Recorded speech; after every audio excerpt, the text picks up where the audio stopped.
Gênesis capítulo 17. Gênesis capítulo 17, do versículo 1. Glória a Jesus. Todos encontraram? Posso ouvir um glória a Deus? Oh, aleluia. Diz assim a palavra do Senhor: quando atingiu Abraão a idade de 99 anos, aparece-lhe o Senhor e diz-lhe: eu sou o Deus Todo-Poderoso, anda na minha presença e ser perfeito. Mais uma vez, quando atingiu Abraão a idade de 99 anos, aparece-lhe o Senhor e diz: eu sou o teu Deus, o Todo-Poderoso, anda na minha presença e ser perfeito.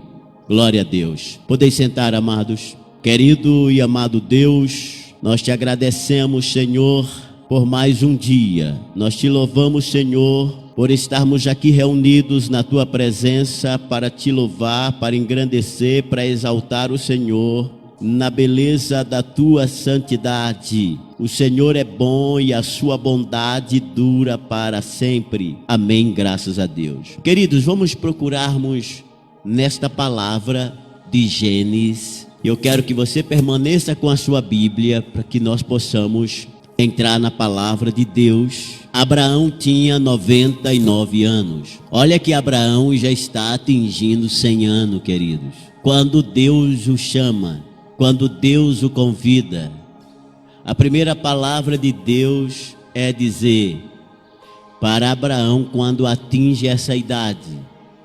E quando nós chegamos nessa idade de 99 anos, se atingir, nós já estamos querendo ficar deitado, nós já queremos entregar tudo. E Abraão estava começando com 99 anos. O Senhor resolve aparecer para ele. Por que o Senhor não apareceu para ele na sua juventude?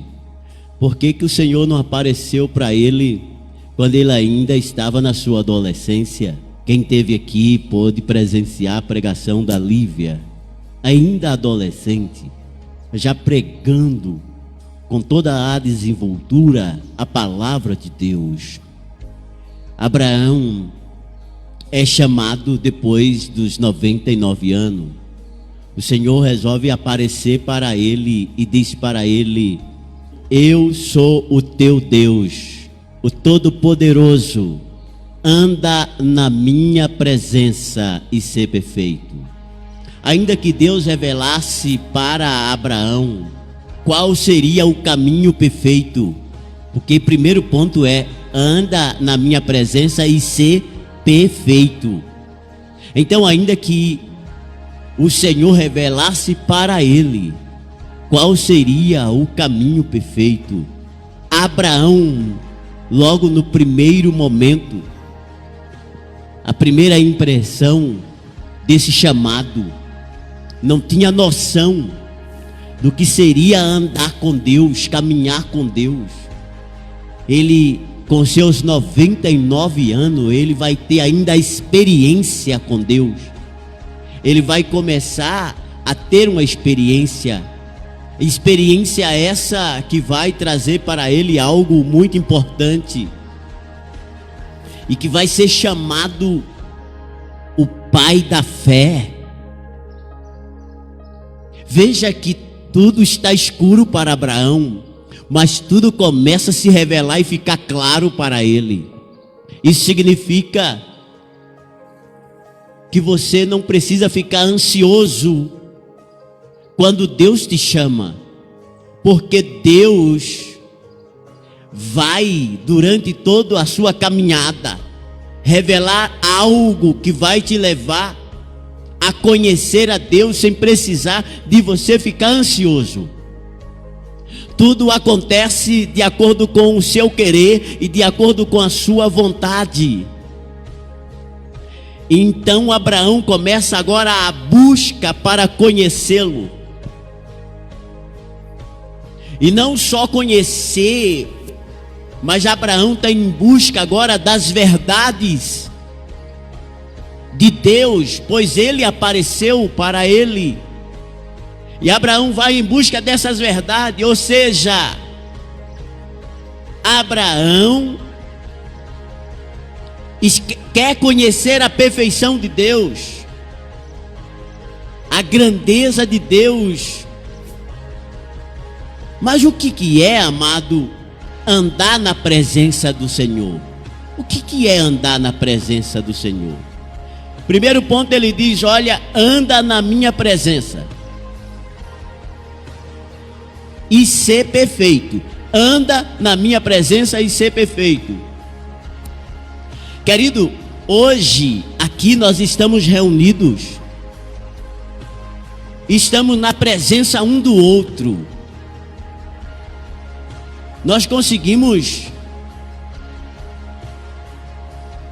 viver perto um do outro, entre aspas, porque tem que ficar um pouco distante, mas estamos aqui, vendo uns aos outros.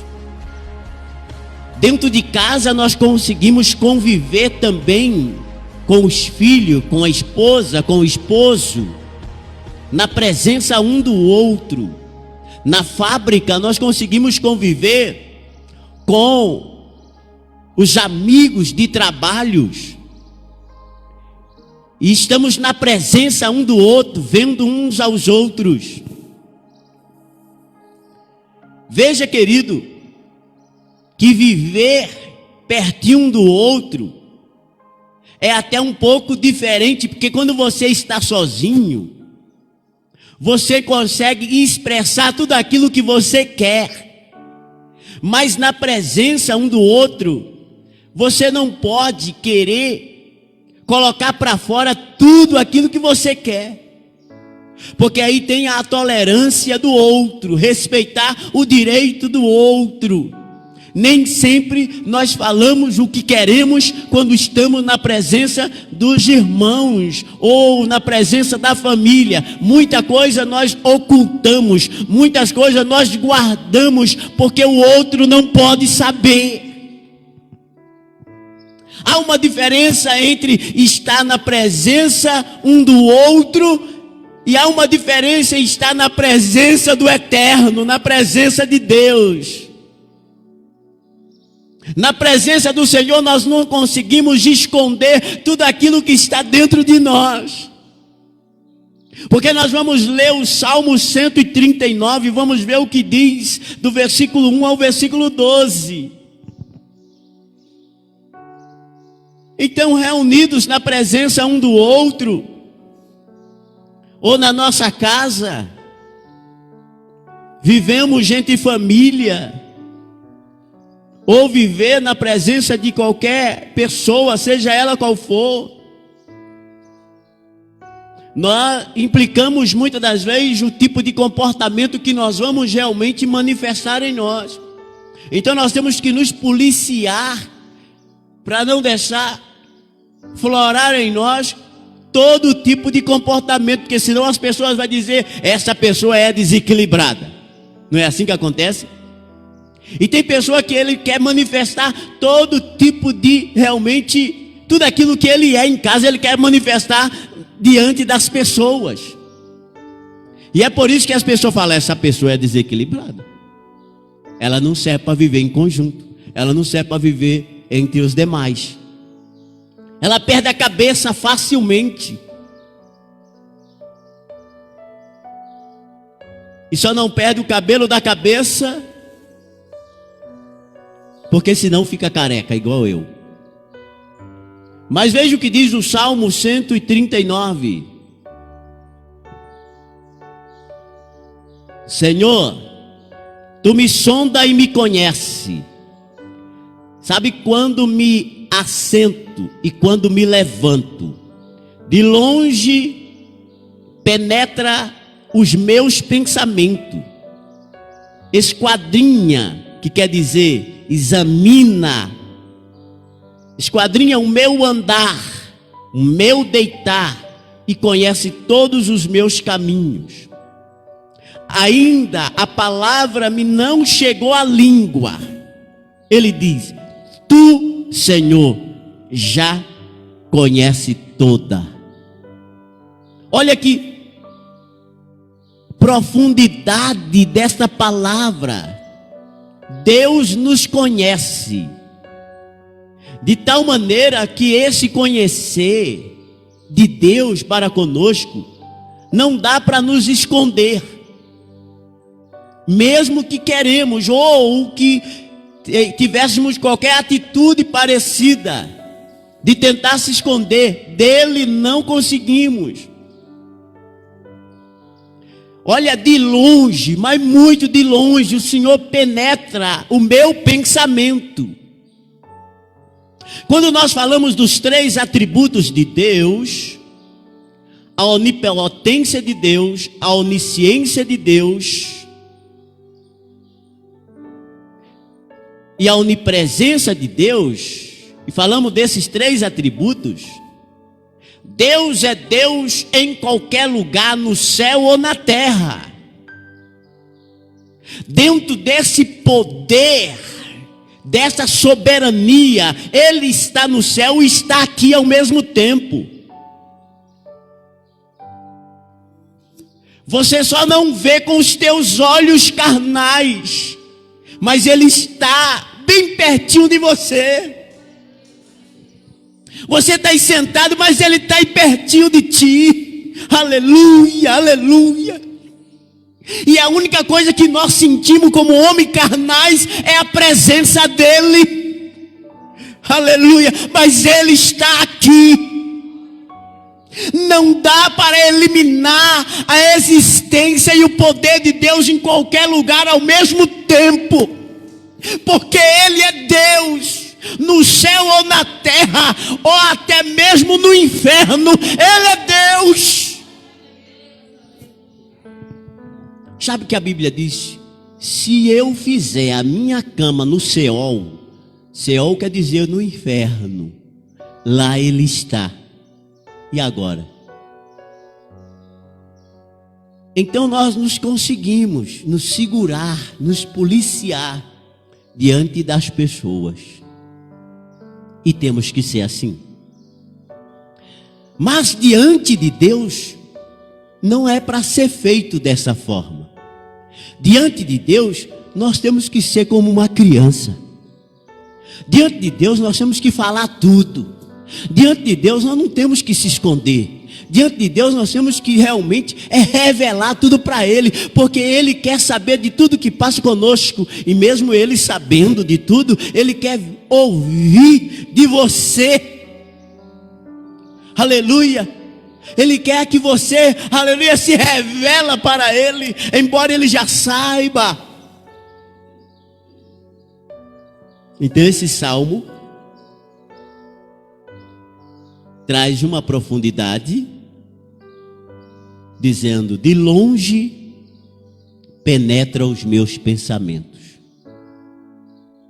esquadrinha, que quer dizer examina o meu andar, o meu deitar, e conhece todos os meus caminhos. Ainda que a palavra não chegou ainda na minha língua, Tu, Senhor, já conhecia todas elas. Porque quando a palavra vai chegar na língua, começa aqui na mente. Por isso que tem gente que consegue policiar o que vai falar. Porque primeiro ela pensa, depois ela fala. A pessoa que não pensa, fala besteira. Eu sempre uso um provérbio. E o provérbio que eu sempre uso é: procurar falar menos. Porque aquele que fala é escravo da sua própria palavra. Mas aquele que retém o falar, ele é senhor das suas palavras. Enquanto ele não falou, ele tem domínio. Ele consegue dominar, porque primeiro ele pensa para depois falar, então ele domina. E se ele dominou, ele é senhor, ele está numa condição melhor, mas o que já falou, ele já é escravo. Ele pode ser julgado. Por isso que é melhor falar pouco do que falar muito. Porque quem fala pouco, ele está livre do julgamento, mas quem fala muito está realmente propício a ser julgado pelas suas palavras. Olha o que a palavra diz: tu me cerca, Senhor, por detrás e por diante. Vamos prosseguir nesse salmo. Você está no Salmo 119, vamos até o versículo 12. 139, Salmo 139. Olha, ele continua dizendo: tu me cerca por detrás e por diante, e sobre mim põe a mão. Tal conhecimento é maravilhoso demais para mim, e sobremodo elevado, não posso atingir. Continuando: para onde me ausentarei do teu espírito? Para onde fugirei da tua face? Se subo ao céu, lá estás. Se faço a minha cama no mais profundo abismo, esse mais profundo abismo aqui está falando o inferno, lá está também. Se tomo as asas da alva e me tenho nos confins dos mares, ainda lá haverá de seguir a tua mão, e a tua destra me sustentará.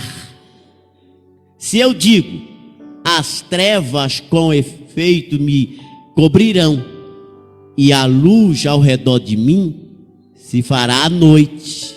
Olha que profundidade. Aí ele vem e diz assim: até as próprias trevas não te serão escuras. As trevas e a luz são a mesma coisa. Aqui estamos diante de um Deus, de uma soberania, de uma profundidade. Por isso que Paulo, quando escreve os Romanos, ele chega a dizer assim: ó profundidade das riquezas de Deus. E ele continua dizendo: quão insondáveis são os seus juízos, os seus pensamentos. Quem compreendeu o intento do Senhor? E quem foi o seu conselheiro? Para que possa dar a ele, para que possa ser recompensado. E Paulo diz: glória, pois a ele eternamente. Ele está dizendo: todo esse direito, desse poder e dessa grandeza, dessa riqueza, é dele e para ele. Então, querido, a Bíblia nos chega a dizer aqui que as trevas e a luz para Deus é a mesma coisa, não tem diferença. Está no céu, está aqui ou em qualquer lugar, para Deus não faz diferença. Ele é Deus. E sendo Deus, sendo Criador, todas as coisas estão patentes a Ele. Isso quer dizer que o diabo só faz alguma coisa porque ele permite. Quando a Bíblia diz que o diabo está debaixo dos vossos pés, a Bíblia não está dizendo brincadeira. Agora, pastor, por que a gente passa por situação difícil? Porque nós estamos passando por, às vezes, algumas retaliações diante das batalhas espirituais. Nós somos soldados do Senhor, amém, gente? E soldado vai para a batalha. E qual é a batalha? A batalha de enfrentar a circunstância do dia a dia. Quando Pedro está no alto mar com os discípulos, que viu Jesus andando sobre as águas, ele achou bonito. Ele falou: Senhor, olha, quero andar contigo. Vem Pedro. E Pedro está andando, sim ou não, gente? Mas de repente Pedro ficou o quê? Com muito medo. E por que Pedro ficou com medo? Pedro ficou com muito medo pelo fato de se afundar, das ondas, do vento. E o vento e o mar levou ele à profundidade. Ele começa a gritar. Isso é uma batalha. As batalhas da vida eu preciso enfrentar e usar a minha fé. Pedro, naquele momento, estava realmente num conflito, em uma batalha, e o Senhor está testando ele. Sabe o que eu quero dizer nesta manhã? É que ele nos testa. Pedro podia, oh Deus, foi o diabo. Não tem nada a ver com o diabo. Tem coisa que é a batalha do dia a dia que a gente tem que enfrentar. Porque se eu sou filho de Deus, somos filhos de Deus, nós temos o dever de nos aprofundar em Deus para vencer as batalhas do dia a dia. E o diabo se torna uma fichinha pequena. Por quê, pastor? Porque a Bíblia diz que Jesus já venceu o diabo por nós, gente. Quando Jesus venceu ele na cruz, aleluia, quando Jesus venceu ele na cruz, já está dizendo para mim e para você, que estamos livres totalmente daquela perseguição ferrenha que era lá no passado. O que pode ocorrer agora? Nesse período? É a força. Por isso que Jesus falou, vigiai e orai, porque o diabo, vosso adversário, está ao vosso derredor, como leão, procurando quem possa tragar. Ele está dizendo, vocês vigia e ore, porque ele vai procurar tentar. Mas ele já é vencido na cruz. Ele é vencido na cruz, mas ele não deixa de estar retalhando. Por isso que você tem retaliação. Por isso que você tem as batalhas da vida, do dia a dia. E quando acontece alguma coisa, você está sendo o quê? A Bíblia diz, olha, de Deus ninguém diz que é tentado, porque Deus não tenta ninguém. Quem tenta é o diabo. Mas somos provados. Ele nos prova. E quem sabe Deus está aprovando nós nessa pandemia. Quem sabe Deus está aprovando as nossas vidas. Porque Ele vai vir buscar a noiva dele. E aí, para buscar a noiva, a gente que já estuda a Bíblia sabe que Ele vai passar uma peneira. Ele vai peneirar para vir buscar a noiva. E quem sabe Ele está passando uma peneira para saber quem é a noiva dele. Porque quem não ficar em cima vai descer para baixo. Porque uma peneira é esse, né? Para a gente que vai lá de vez em quando, a Rosângela diz assim, pega aqui a peneira, vai peneirar o feijão. Aí tá lá vai eu. Com a peneirinha, né? Que ficou da minha sogra. A minha sogra deixou uma coisa boa para mim, uma peneira, gente, olha. Aí tá eu lá com a peneirinha que era da minha sogra, né? E você vê aquele ciscozinho que tá no feijão caindo para baixo, mas o feijão fica em cima. E aqueles feijãozinhos que não presta, aqueles grãozinhos todo ruinzinho também vai embora, né? Assim Deus passa a peneira na gente, o que é ruim vai embora, só fica o que presta, né? Então essa pandemia Deus pode estar realmente passando a peneira em muita gente. Eu sei dizer uma coisa para vocês.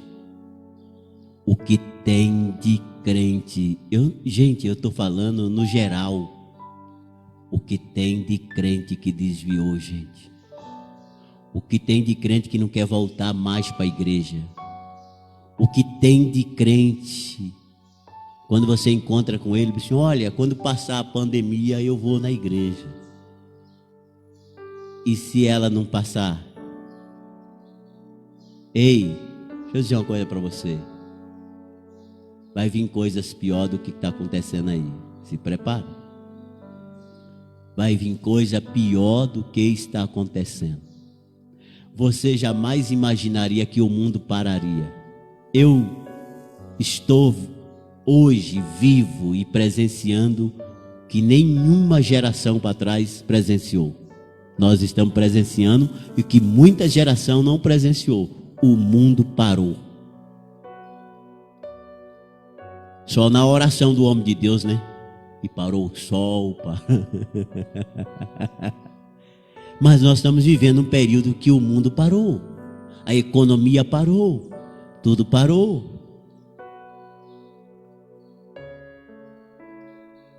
Deus está aqui. Deus está aqui. Abre a sua Bíblia em Filipenses capítulo 4, versículo 6. Filipenses 4, 6. Ninguém aqui se esconde da presença de Deus. Ninguém consegue fugir da presença de Deus. Ele está em toda parte. Ele está em qualquer lugar. Em Filipenses 4, 6 diz: não andeis ansiosos de coisa alguma. Em tudo, porém, seja conhecido diante de Deus as vossas petições pela oração e pela súplica em ação de graça. A presença do Senhor, nós passamos a ser conhecido. Veja que a primeira leitura que nós estamos lendo é o chamado de Abraão. Lembra que nós iniciamos a leitura de Gênesis. Deus chamou ele com 99 anos. E o Senhor falou para ele, seja perfeito. Caminha na minha presença. Ande na minha presença. Então, queridos, quem anda nos caminhos, quem anda na presença de Deus, começa a andar no caminho de Deus. Andar na presença de Deus é andar os caminhos de Deus. Andar os caminhos de Deus. E os caminhos de Deus não são os nossos caminhos. Os caminhos de Deus não são os nossos caminhos. Vamos para Isaías 58. Os caminhos de Deus não são os nossos caminhos. Isaías 58. Aliás, 55:8. Isaías 5:8 diz assim: porque os meus pensamentos não são os vossos pensamentos, nem os vossos caminhos, os meus caminhos. Veja, aqui nós passamos a entender o que Deus quer falar conosco. E o que o Senhor vai continuar falando conosco, mediante esta palavra. Os caminhos meus, os caminhos seus, não é os caminhos de Deus. E como não é os caminhos de Deus, são diferentes, nós temos que entender isso. Para poder viver a vida de Deus, é preciso entender que não é do meu jeito, que não é do jeito que eu quero. Tem pessoa que fala assim, né? Você vai falar com ela fala assim, não, tem que ser do meu jeito. Não é, gente? Mas e não é o jeito de Deus, não? Pensei que era o jeito de Deus. Então nós vamos ler João capítulo 15, melhor dizendo. João 15, 1 e o 2. Olha o que diz a palavra do Senhor. Eu sou a videira verdadeira, e o meu pai é o agricultor. Todo ramo, que quer dizer vara, que está em mim, não der fruto, ele corta, e todo que dá fruto, ele limpa. Para quê? Para que produz mais fruto ainda. Aqui Deus cuida da videira, e essa videira verdadeira, que é Jesus,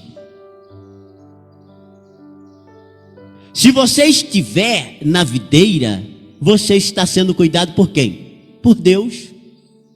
Veja o que o versículo diz: eu sou a videira verdadeira, meu pai é o quê? O agricultor. Quem falou essa palavra, eu sou a videira? Jesus. Ele está dizendo, eu sou a videira, meu pai é o agricultor. E toda vara, isso que essas varas, esses ramos, somos nós que está ligado na videira verdadeira. É eu e você que está em Cristo. É eu e você que está em Jesus.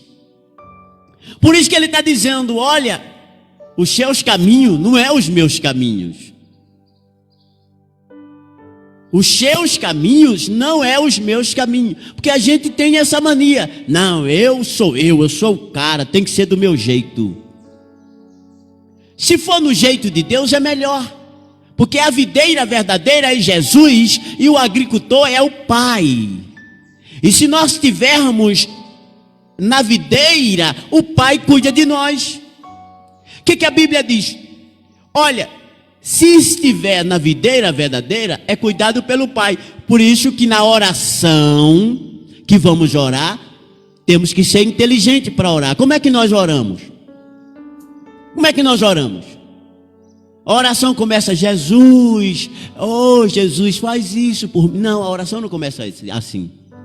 A oração começa no Pai, no nome de Jesus. A gente pede ao Pai no nome de Jesus. Por isso que a gente no final diz assim, Senhor, me abençoa, em nome do teu Filho amado, em nome de Jesus Cristo.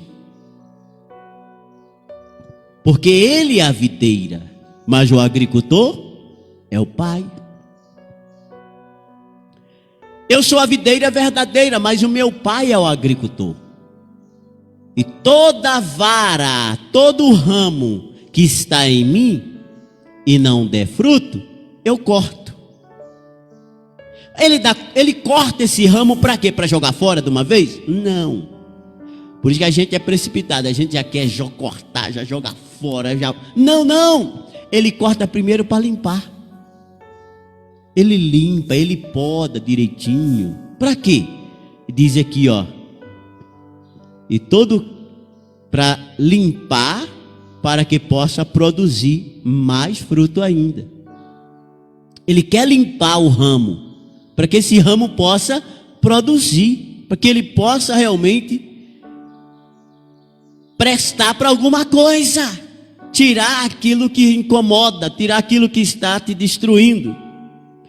Deus, ele cuida. Deus, ele cuida de nós. Aqui o agricultor, ele cuida de quem? Da videira verdadeira.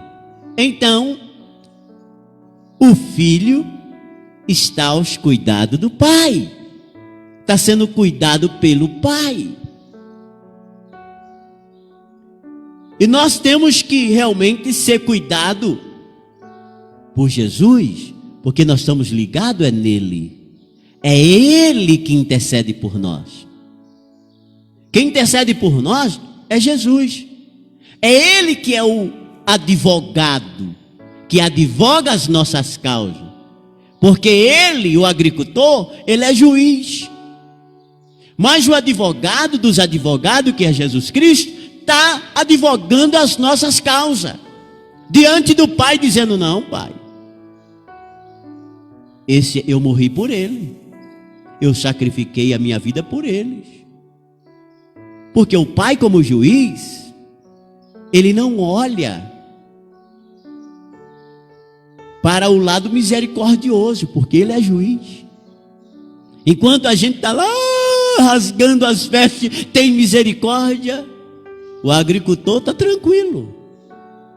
Mas a videira verdadeira está lutando por você, porque você é a vara ligada na videira, e a videira luta para que você floresce, a videira luta para que você possa dar fruto, a videira luta para que os ramos que está ligado nela não venha secar, mas venha produzir. Aleluia! Aleluia! Mas o pai está com machado. Gente, aleluia. Você vê como é que é uma árvore, quando ela está lutando. Você já viu a luta de uma árvore, gente? Tem árvore até que chora. Tem árvore, você fica debaixo dela, você vê aquele espinguinho caindo, né? O pessoal fala que a árvore está chorando, né? Porque ela atravessa os tempos diferentes das 4 estações. E tem estação que as folhas dela começam a cair. E ela vai ficando só com os galhos. Aí você vai vendo aqueles galhos, só galho, né? Sem folha, sem o verde. Você vai ver só os galhos, sem nenhuma flor. Aí você olha assim, aquela árvore pelada de tudo, aquela árvore fica feia. De repente vem a primavera, gente.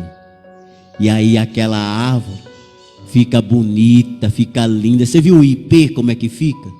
O ipê nesse período, tem gente colocando na internet, tirando foto perto do ipê, né? Mas ninguém quer tirar foto quando tá só os galhos. Ninguém quer tirar foto na época do sofrimento, só na época da beleza, da coisa boa. Por isso que tem crente que na hora que está tudo bem, ele está dando glória a Deus. Quando tudo está ruim, ele está lá clamando, desviando. Deus, Ele cuida de nós em qualquer situação da vida, porque Ele está presente em qualquer momento. Ele cuida de nós. Tem uma canção que a gente canta dizendo: Deus cuidará de ti no teu sofrer, no teu... Agora eu perdi tudo, Rosânia. Só na harpa cristã, viu, gente? Tem que ter uma harpa aqui, né? Então o fruto vem para trazer vida. O fruto vem e traz vida, certo? A Bíblia diz que Ele é o pão da vida. Fruto vem para nos dar vida. Agora vamos para Mateus 5, 25 ao 34. Diz assim: aconteceu que certa mulher, que havia 12 anos tinha sofrido de uma hemorragia e muito padecer na mão de vários médicos, tendo despedido tudo quanto ela tinha, sem contudo nada aproveitar, antes pelo contrário indo de mal a pior, tendo ouvido falar de Jesus, vindo por detrás dele, por entre a multidão, tocou-lhe as vestes, porque dizia: se apenas eu tocar nas vestes, ficarei curada. E logo lhe estancou a hemorragia e sentiu no corpo estar curada do seu flagelo. Jesus, reconhecendo imediatamente que dele saíra poder, virando-se no meio da multidão, perguntou: quem me tocou nas vestes? Respondendo-lhe os discípulos: vê que a multidão te aperta e diz: quem tocou? Ele, porém, olhou em redor para ver quem fizera isto. Então a mulher, atemorizada e tremendo e com medo, do que poderia lhe acontecer,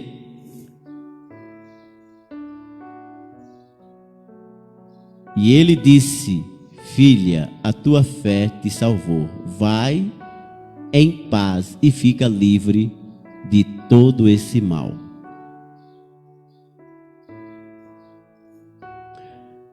Nós temos uma passagem aqui de uma mulher que estava sofrendo há muito tempo.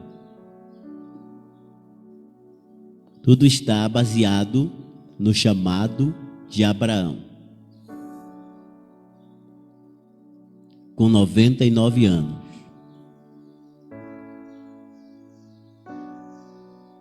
E o Senhor diz: anda nos meus caminhos. Veja que essa mulher aqui sofria de uma hemorragia.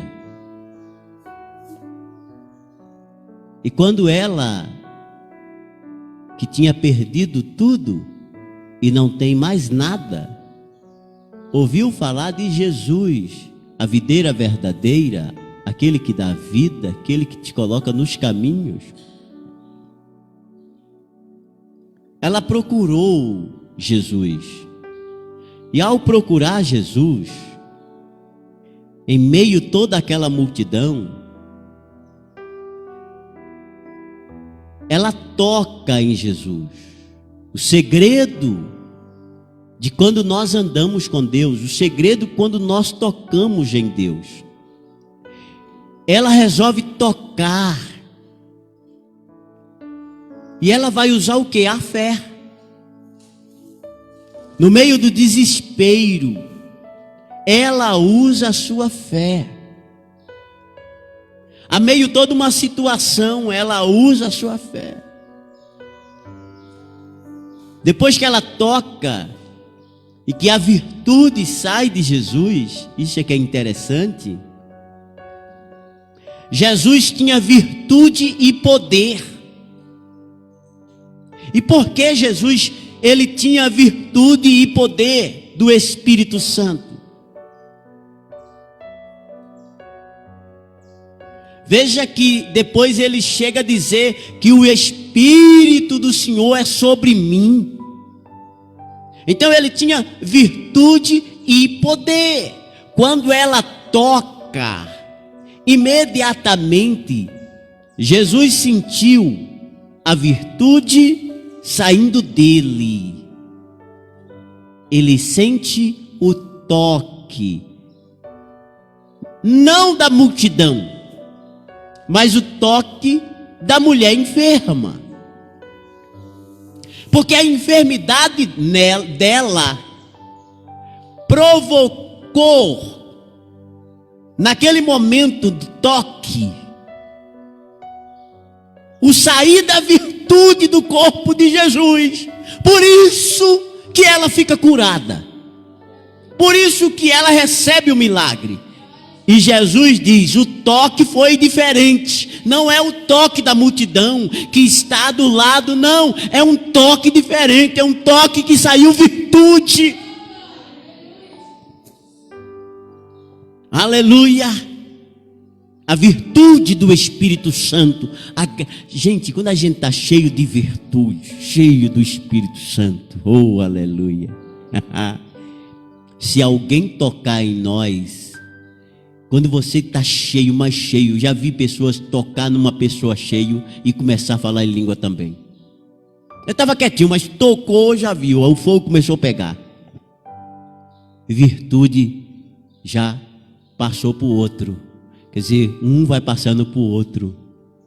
E a virtude de Jesus passou para a vida daquela mulher, que lhe provocou o milagre, que provocou a cura. E Jesus: saiu algo de mim.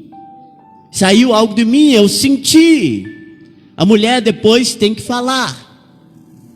Porque Jesus continua dizendo: eu sei que saiu algo aqui, aconteceu alguma coisa diferente. E ela sabia, só ela sabia. Enquanto os discípulos falavam: mas mestre, tem gente demais aqui, como é que pode dizer que alguém te tocou? Eu sei que tocou. Só você sabe. Isso é, nem todo mundo vai saber o que acontece com você. Só você. Só você. Tem pessoa que vai tentar, que é isso? Eu disse: não, mas você sabe o que é que acontece. Aleluia. É em particular, é individual, quando Deus toca na tua vida. E você chega em casa alegre e feliz, e você começa a dizer: só eu sei o que aconteceu comigo. Aleluia. Jesus, ele buscava a presença de Deus. Você sabia disso, gente? Eu estou falando Jesus como filho, buscava a presença de Deus. Vamos para Lucas capítulo 6, do versículo 12. Deixa eu ver como é que está o horário aqui. 6:12 de Lucas. 6:12 de Lucas, diz assim, ó: aqueles dias retirou-se para o monte, a fim de orar e passar a noite orando a Deus. Olha o que Jesus fazia. Jesus não ficava a vida inteira conversando, batendo papo, jogando conversa fora. Não. Jesus tinha um chamado, um ministério. E o chamado dele levava ele sempre ao momento de devoção.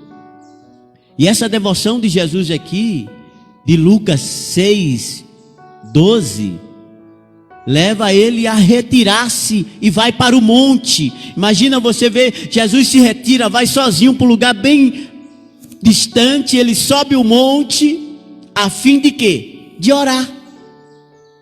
A finalidade de Jesus se retirar era para orar, irmã Luísa. E ele vai para a oração. E nesse momento de orar, ele passa a noite. Ele passa a noite orando a Deus. Imagina uma pessoa passar a noite inteira orando. Eu vi um cartaz, esse povo do Facebook, principalmente os crentes no Facebook, eles são tão inteligentes, esse povo, gente, esse povo, eles têm uma mentalidade, eles têm uma mente tão inteligente. Eu vi um cartaz que está assim: bastante gatinho, é dois emendados no outro, bastante gatinho e depois bastante leão. Aí em cima está assim, ó, onde está os gatinhos, sabe assim, antes de subir o monte. Aí na onde tem os leões está assim, depois de descer o monte. Gente, esse povo é inteligente. Quer dizer, antes de subir era um gatinho. Aí depois que desceu um leão, forte, cheio. Bem que eu gosto de ver os crentes, viu? Os crentes inventam cada coisa boa. Então, Jesus subiu, foi para o monte e ficou a noite inteira. O que ele ficou a noite inteira? Buscando, orando a Deus. Ele está se fortalecendo. Igual imagina, a noite inteira buscando a Deus, vem alguém e toca. Está cheio de virtude. Você está entendendo? Está cheio de virtude. Jesus não passava a noite orando simplesmente para ficar lá em cima como se fosse algo normal, não. Jesus ia para cima para recarregar as baterias. A gente fala nesse sentido. A gente sobe, não, hoje eu vou recarregar minhas baterias, né? A gente sobe lá para cima e quando a gente desce de lá de cima cheio, feliz, contente. Às vezes sobe até chorando e desce sorrindo. Não é?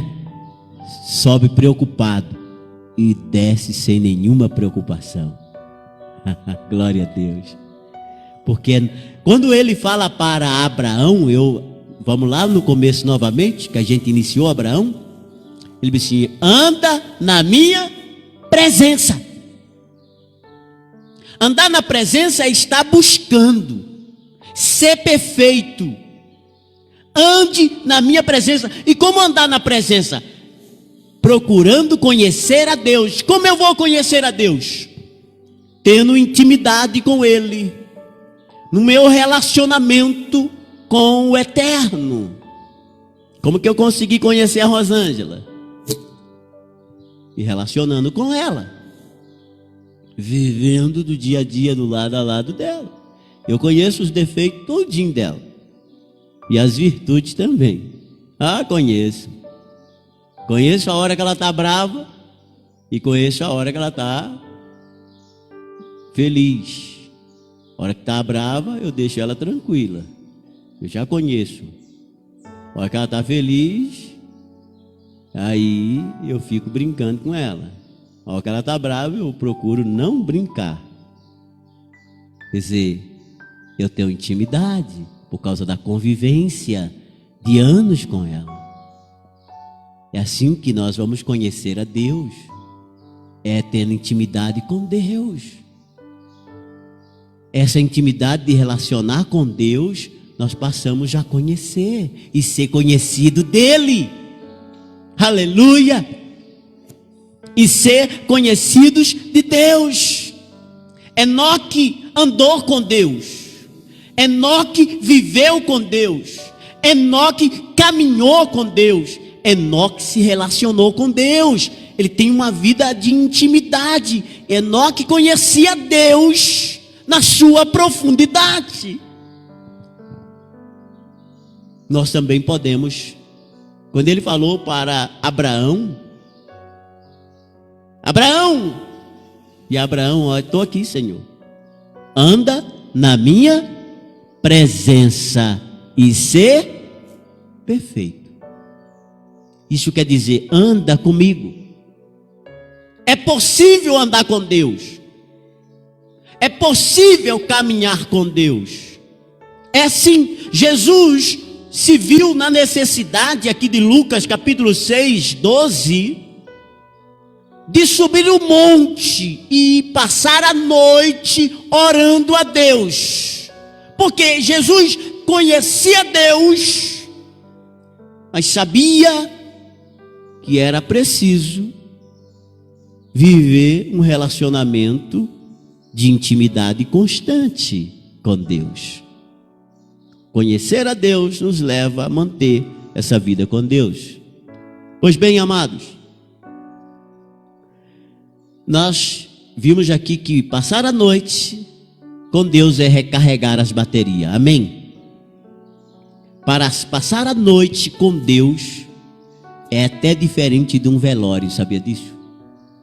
Você chega no velório, gente, e passar a noite, no outro dia você está cansado.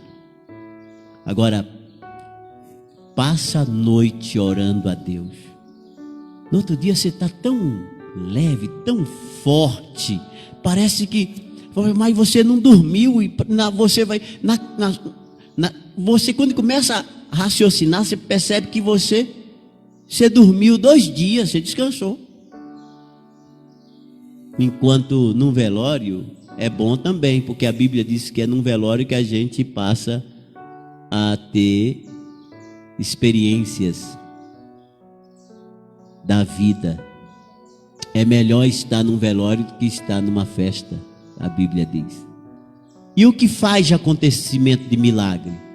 É estar cheio de Deus. Só em a pessoa tocar em um de nós, vai receber o milagre. Eu não preciso falar muito sobre milagre. Eu só preciso ter intimidade com Ele. Porque a intimidade que eu vou ter com Ele, no meu relacionamento com Ele, vai deixar a minha vida cheia de quê? De virtude. Se alguém tocar em mim, vai receber milagre. Vai receber a bênção. Onde Jesus estava, a multidão também estava. Amém, gente? Porque imediatamente acontecia a liberação de milagres, operação de milagres. Demônios eram expelidos, os demônios não ficavam, os milagres aconteciam. As pessoas que estavam presas numa prisão invisível espiritual eram soltas das amarras do inimigo. Então, queridos, a nossa vida com Deus é melhor. Tem uma canção que diz assim, em Lucas, para terminar, capítulo 4, versículo 18 ao 19 diz: o Espírito do Senhor está sobre mim, pelo que me ungiu para evangelizar os pobres, enviou-me para proclamar liberdade aos cativos, restaurar a vista ao cego, para dar liberdade aos oprimidos e apregoar o ano aceitável do Senhor. Eu preciso crer. Eu preciso crer nisso, amado.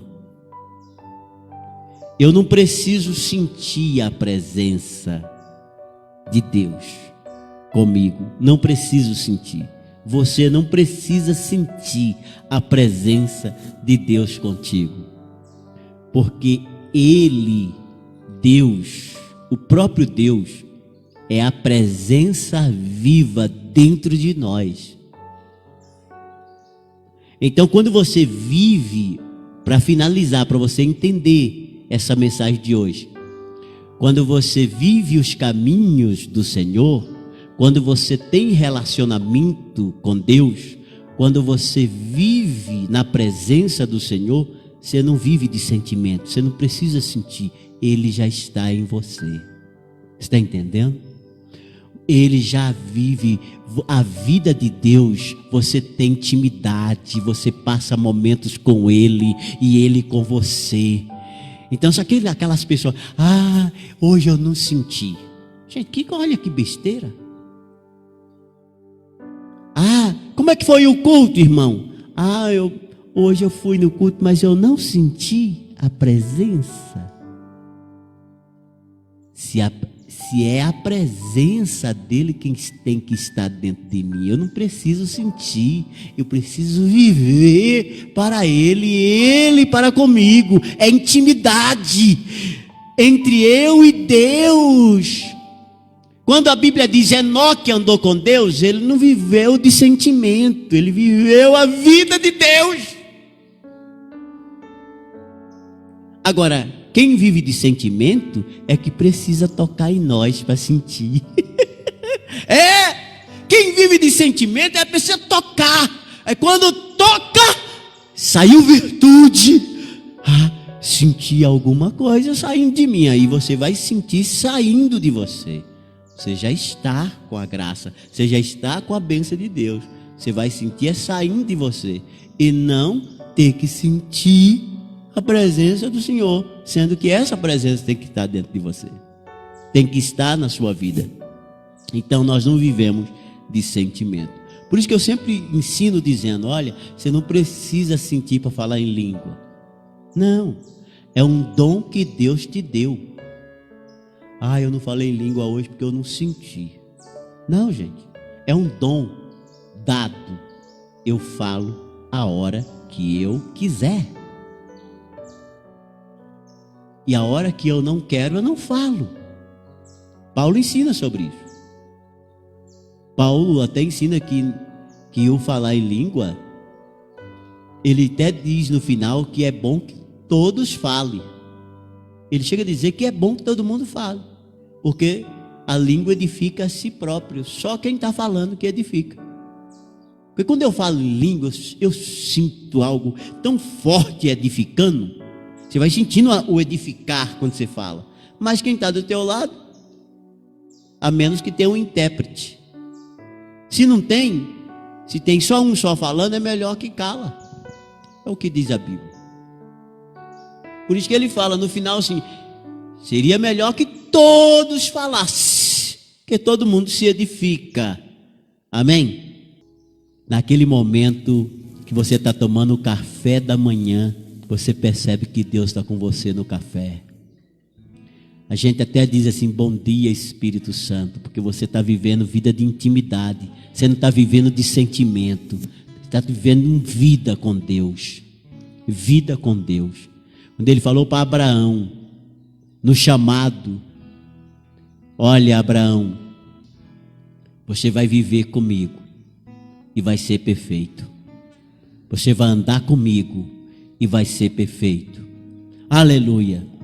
Ele está dizendo, você não vai viver de sentimento, você vai viver de uma experiência muito profunda em andar comigo. E ele se torna o pai da fé.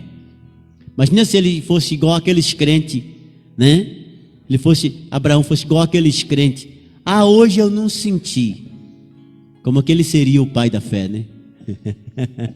Então você que vai ofertar, sinta-se à vontade. Pai, eu abençoo a oferta nesta manhã. Abençoa o teu filho, tua filha, que vai ofertar nesta hora. Multiplica, traz multiplicação e bênção no nome de Jesus. Amém, graças a Deus. Sinta-se à vontade, pode vir no gasofilaço. Então, nós vamos ficar de pé, que nós vamos orar para ir para casa. Nós aprendemos hoje que nós não devemos viver de sentimento. Eu senti, eu não senti. Não. Nós, como cristãos, finalizando, vou até ler aqui mais uma vez o final, para a gente ficar bem, guardar bem mesmo.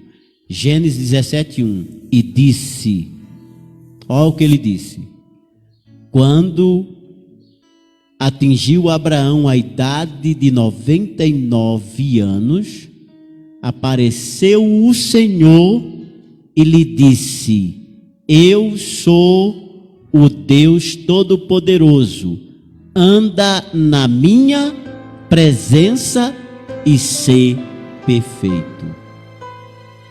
Então nós aprendemos que andar com Deus, andar na presença do Senhor, não é um sentimento. Eu estou na escola, a presença do Senhor está comigo. Eu estou na fábrica trabalhando, a presença do Senhor está comigo. Eu estou na minha casa, a presença do Senhor está comigo. E quem tocar em mim, vai sair virtude. Aleluia! É assim que nós temos que ser. Amém? Pai querido, leva-nos em paz debaixo da potente mão do Senhor. Livra-nos de todo perigo, livra-nos de todo mal. Nos dá, Senhor, bênção abundante nas nossas vidas, no nome de Jesus Cristo, para a glória do teu nome.